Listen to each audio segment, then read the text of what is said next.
Dear friends अस्सलामु आलैकुम। Dear friends बराबरेर मतो आजकेও আপনাদের মাঝে बहुत इम्पोर्टेंट एक प्रोग्रामिंग भिडियो নিয়ে আবারও আপনাদের সামনে হাজির হলাম। আমি Mohammad Suman Patwari, sewing machine doctor এবং সুইং মেশিন রিপেয়ার ইউটিউব চ্যানেলে। ডিয়ার অডিয়েন্স, আজকে আমি আপনাদেরকে দেখাবো ব্রাদার BE438D এই মডেলের বাটন স্টিচ সুইং মেশিনের কিভাবে আপনারা সফট স্টিচ বা সোলো স্টিচ চালু করবেন। আপনারা একটু ভালো করে লক্ষ্য করুন, আমি মেশিনটা সুইং করতেছি। আমার মেশিনের শুরুতে 3-4 নিডেল সোলো হচ্ছে এবং লাস্টে 3-4 নিডেল সোলো হচ্ছে। এর মানে হচ্ছে আমাদের এই বাটন স্টিচ সুইং মেশিনের ম্যাক্সিমাম টাইম আমরা যখন এই বাটনটা ক্যাসারের সাথে লাগাই বা অপারেটারে লাগাই, তখন সেক্ষেত্রে এই বাটনটা একুরেটভাবে বসতে চায় না বা একটু হালকা অ্যাঙ্গেল থাকে। তখন সেক্ষেত্রে আপনি যদি আপনার মেশিনের স্পিড, আমরা দেখিনি আমাদের মেশিনের স্পিড কত আছে।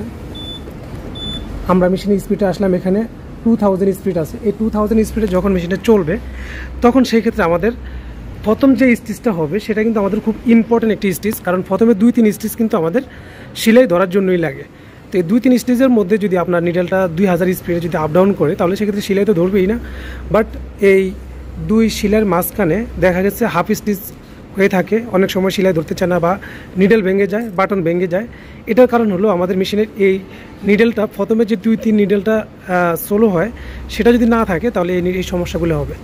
তো আমরা এটাকে সফট স্টিচ করলাম। এই সফট স্টিচ করার কারণে আমাদের মেশিনের নিডেল ভাঙবে না এবং সুতাও কাটবে না, এবং আমাদের এই মেশিনের যেই হাফ স্টিচ, সে হাফ স্টিচ হওয়া থেকে অনেকটা আমরা বেঁচে যাব। তো আমি আপনাদেরকে দেখাচ্ছি যে আমাদের এই মেশিনের এই সফট স্টিচ আমরা কিভাবে চালু করেছি সেটা দেখাবো। এবং এই সফট স্টিচ আপনারা চাইলে এখান থেকে আপনারা কন্ট্রোল করতে পারবেন প্রোগ্রাম থেকে। তো প্রোগ্রাম থেকে কন্ট্রোল করার জন্য আমাদেরকে যে কাজটি করতে হবে, মেশিনের পাওয়ারটি অফ করে দিতে হবে। আমরা মেশিনের ইন্টার বাটন এবং এই সিলেক্ট টেস্ট বাটন এবং সিলেক্ট বাটন, এই দুটি বাটন আমরা একসাথে প্রেস করব এবং আমরা মেশিনের পাওয়ারটি অন করব। মেশিনের পাওয়ারটি অন করার সাথে আমাদের মেশিনের প্রোগ্রাম নাম্বার চলে আসবে, প্রোগ্রাম নাম্বার 1। আমরা এখান থেকে আপ এবং ডাউন এই দুটি বাটনের সাহায্যে আমরা চলে যাব 150 নাম্বারে। 150 নাম্বারে এসে এখানে যদি অফ থাকে তাহলে সেটাকে আমরা অন করে দিব, এবং 151-এ এসে এখানে যে নাম্বারটা থাকবে এটা আমাদের ফার্স্ট যে নিডেলটা, আমাদের এই বাটনটা যখন সুইং হবে, এই নিডেলটা যখন প্রথম যে নিডেলটা নিচে নামবে সেই নিডেলের স্পিড। তো এখানে আমাদের প্রথম নিডেলের স্পিড আছে এখানে 400। আমরা এটাকে যদি বাড়িয়ে দিই, এটা আপ বাটন, আপ বাটনের সাহায্যে এখানে স্পিড বাড়বে। এটা ডাউন বাটন, এটার সাহায্যে কমবে। 27 অর্থাৎ 2700 স্পিড আমাদের প্রথম নিডেলের। এবং সেকেন্ড নিডেলও আমরা চাইলে এখান থেকে, এটা ডিফল্টভাবে বাড়ানো থাকে, আমরা এটাকে কমিয়ে দিলাম, কমিয়ে দিয়ে দেখালাম। আমরা এখানে সবগুলো বাড়িয়ে দিলাম 151, 52, 53 এবং 54 থেকে 51 থেকে 59 পর্যন্ত আমাদের এভাবে এখানে 27 স্পিড অর্থাৎ 2700 স্পিড আমাদের থাকবে। সেগুলো আমরা ডিফল্টভাবে যতটুকু রাখতে চাই ঠিক ততটুকুই থাকবে। আমরা যদি কমিয়ে দিই তাহলে সেক্ষেত্রে আমাদের প্রথম নিডেল কমবে এবং বাড়িয়ে দিলে প্রথম নিডেল বাড়বে। এখন আমাদের 4 নাম্বার নিডেলের স্পিড এটা। এখন আমরা এই 5 নাম্বার এখানে যদি বাড়িয়ে দিই তাহলে আমাদের শুরু থেকে 5 নিডেল পর্যন্ত আমাদের স্পিডটা সোলো থাকবে, সফট স্টিচ থাকবে। তো ডিয়ার ফ্রেন্ডস, আমার এই ভিডিওটি কেমন লাগলো অবশ্যই জানাবেন কমেন্টে। আর যদি ভালো লেগে থাকে তাহলে অবশ্যই একটি লাইক করে দিবেন, এবং আপনি যদি আমার চ্যানেলে নতুন হয়ে থাকেন তাহলে অবশ্যই আমার চ্যানেলটি সাবস্ক্রাইব করে রাখবেন এবং পাশে থাকা ঘন্টা আইকন বেলটি বাজিয়ে রাখবেন এই ধরনের নিত্য নতুন ভিডিও নেক্সট টাইম পাওয়ার জন্য। তো ডিয়ার অডিয়েন্স, আমরা এখানে 51 থেকে 59 পর্যন্ত যতগুলো নাম্বার আছে সবগুলো আমরা বাড়িয়ে দেব। বাড়িয়ে দিলে আমাদের এখানে যেই সফট স্টিচ ছিল সেটি আর এখন আর থাকবে না। এখন আমরা টেস্ট বাটন প্রেস করে আমরা প্রোগ্রাম থেকে বাইরে আসবো। এখন আমরা এই মেশিনের যে প্যাডেলটি যদি পাড়া দিই তাহলে সেক্ষেত্রে আমাদের মেশিনটি রেডি হয়ে যাবে। এখন আমরা মেশিনটি একটু সুইং করব। আপনারা দেখতে পাচ্ছেন যে এখন আমাদের মেশিনের প্রথম এবং লাস্ট এই 2 পাশে কিন্তু আমাদের মেশিনটা সফট হচ্ছে না, অর্থাৎ নিডেলটা সোলো হচ্ছে না। মেশিনটা কিন্তু 2000 স্পিডে মেশিনটা স্পিডে চলছে। এভাবে চললে কিন্তু আমাদের মেশিনে এই বাটন স্টিচ মেশিনের সমস্যা থেকেই যায়।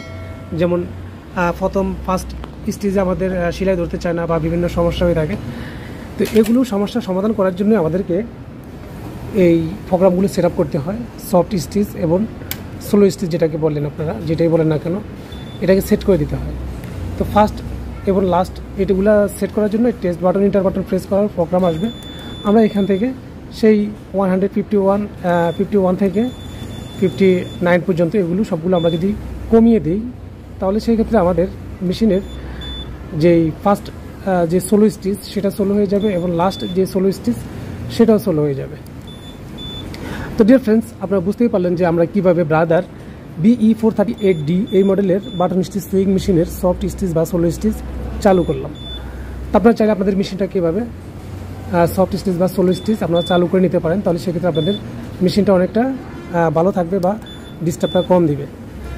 তো ডিয়ার ফ্রেন্ডস, আমরা এখন 151 থেকে 159 পর্যন্ত যেই নাম্বারগুলো আমরা বাড়াইছিলাম সেগুলো আমরা আগের মতো আবার কমিয়ে দিলাম। কমিয়ে এখন আমরা টেস্ট বাটন প্রেস করলাম। এখন আমাদের মেশিনের স্পিড 2000-এ আছে। বাট আমরা যদি মেশিনটি চালাই,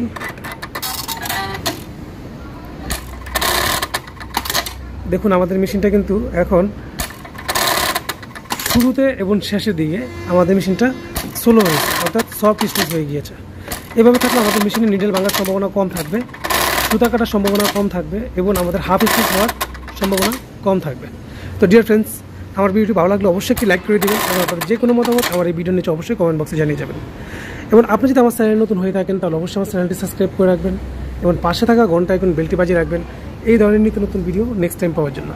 আজকে পর্যন্তই, দেখা করবো পরবর্তী কোনো এক ভিডিও নিয়ে। সে পর্যন্ত সকলে ভালো থাকুন, সুস্থ থাকুন, এই কামনায় আজকের মতো বিদায়। আল্লাহ হাফেজ।